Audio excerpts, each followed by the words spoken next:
सभी साथियों को मेरा नमो बुद्धाय, जय भीम, जय मूल्यवासी।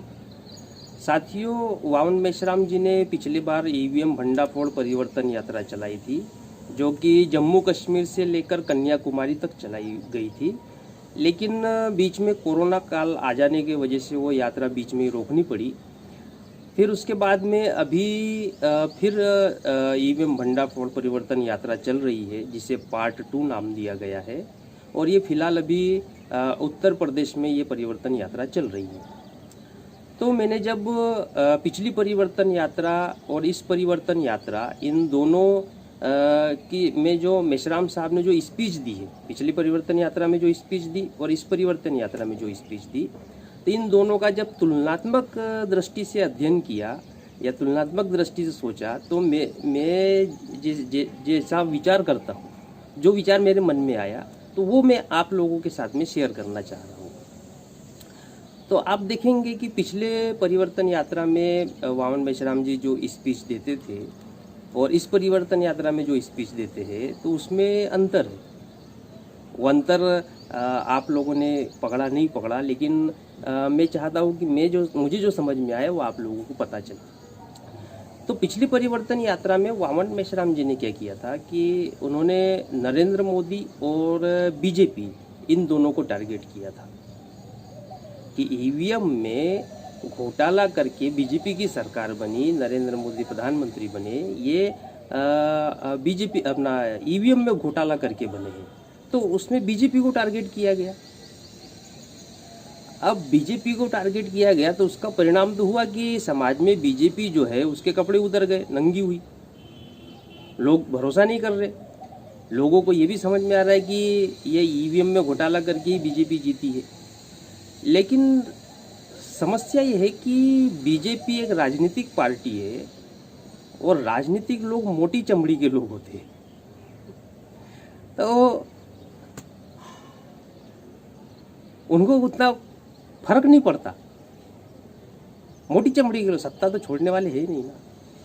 वावन मेश्राम जी परिवर्तन यात्रा चला रहे और पूरे भारत में लोगों को पता चल रहा है कि ईवीएम में घोटाला करके अगर बीजेपी जीती तो बीजेपी क्या बोलेगी, ये ले लो भाई, सत्ता छोड़ दो। ऐसा तो होने वाला है नहीं। मोटी चमड़ी के लोग हैं। तो उस परिवर्तन यात्रा का ये फायदा हुआ कि समाज में इस बात को लेकर बहुत जागरूकता फैली कि हाँ, ईवीएम में घोटाला होता है, और उस घोटाले की वजह से बीजेपी सरकार जीत के आई।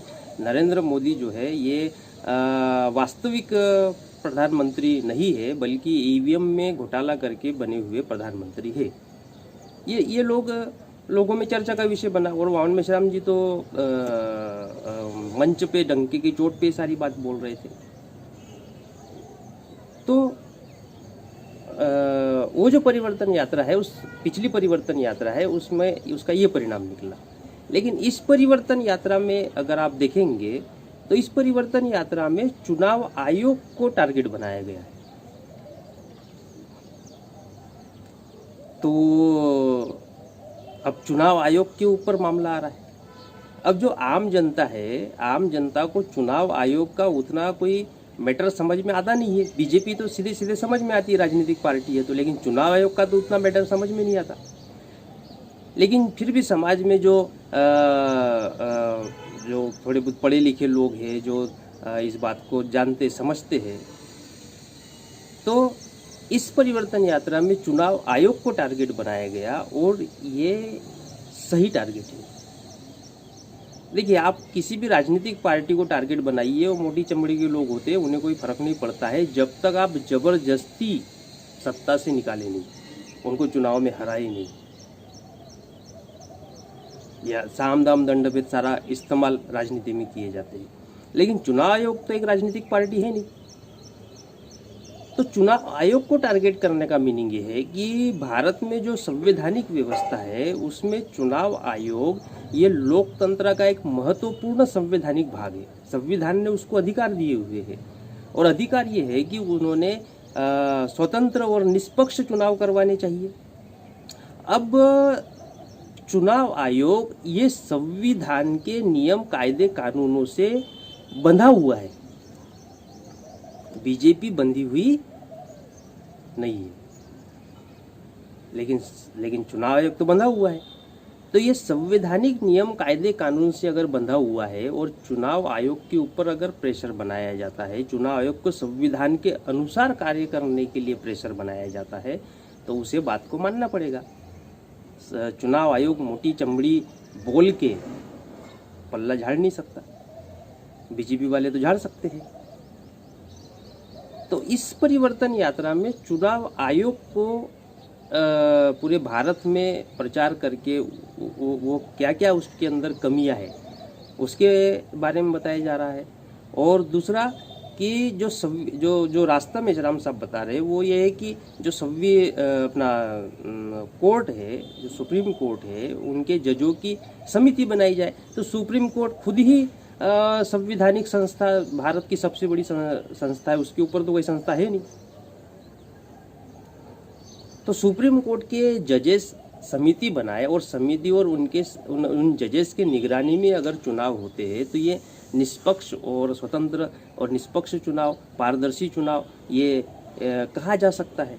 क्योंकि ये जो सुप्रीम कोर्ट के जजों की अगर समिति बनाई जाती है और चुनाव आयोग के साथ में कोऑर्डिनेशन होता है तो ये दोनों की दोनों संवैधानिक संस्था है और ये संविधान के धाराओं से, संविधान के मूल तत्वों से जुड़ी हुई संस्थाएं हैं।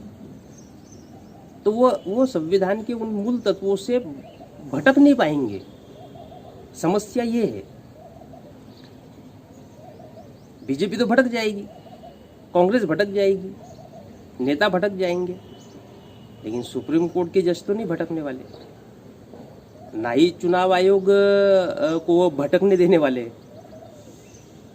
तो अभी भी हम उम्मीद कर सकते हैं कि भारत का जो सुप्रीम कोर्ट है, उनके जो जजेस है, वो संविधान के दायरे में रहकर ही काम करते हैं और वो जो आंदोलन और संगठन और इससे जुड़े हुए जो फैसले जो अभी आ रहे हैं, तो वे लोग यानी जो सुप्रीम कोर्ट के जो जजेस है वो संविधान के उन मूल भावनाओं को और उन मूल संवैधानिक अधिकारों को, मौलिक अधिकारों को ध्यान में रखते हुए ही फैसले देना ये उनका संवैधानिक कर्तव्य भी है और उस दायरे में वे बंधे हुए हैं।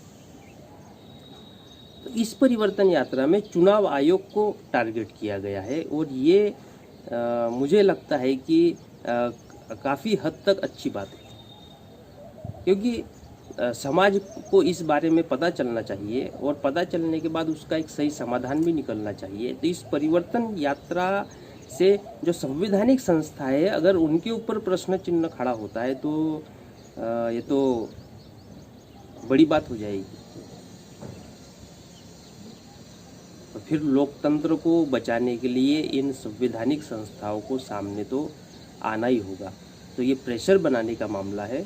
तो इस परिवर्तन यात्रा और पिछली परिवर्तन यात्रा में मुझे ये अंतर दिया और ये मेरे ख्याल से रणनीतिक रूप से ये अंतर बनाया गया है, रणनीति बनाकर इस पे काम किया जा रहा है और हमें भारत का लोकतंत्र बचाना है तो रणनीति बनाकर तो काम करना ही होगा। इसलिए बार बार कहा जाता है कि जो समाज को दिशा देने वाला जो नेतृत्व है, वो नेतृत्व ने रणनीति बनाकर समाज को वाकई में किस दिशा में ले जाना है, ये नेतृत्व पर निर्भर करता है। और आज के तारीख में हमारे पास में वामन मेश्राम जी जैसा नेतृत्व है।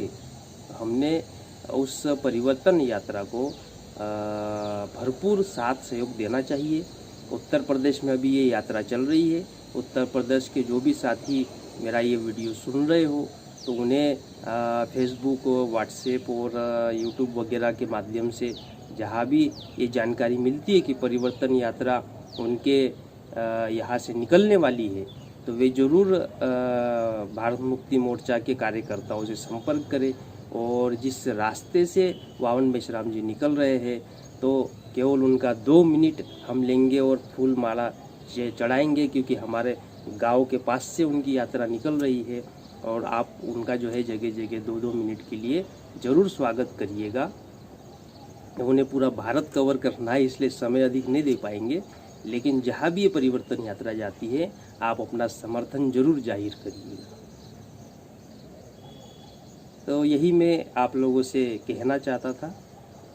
सभी साथियों को मेरा नमो बुद्धाय, जय भीम, जय मूल्यवासी।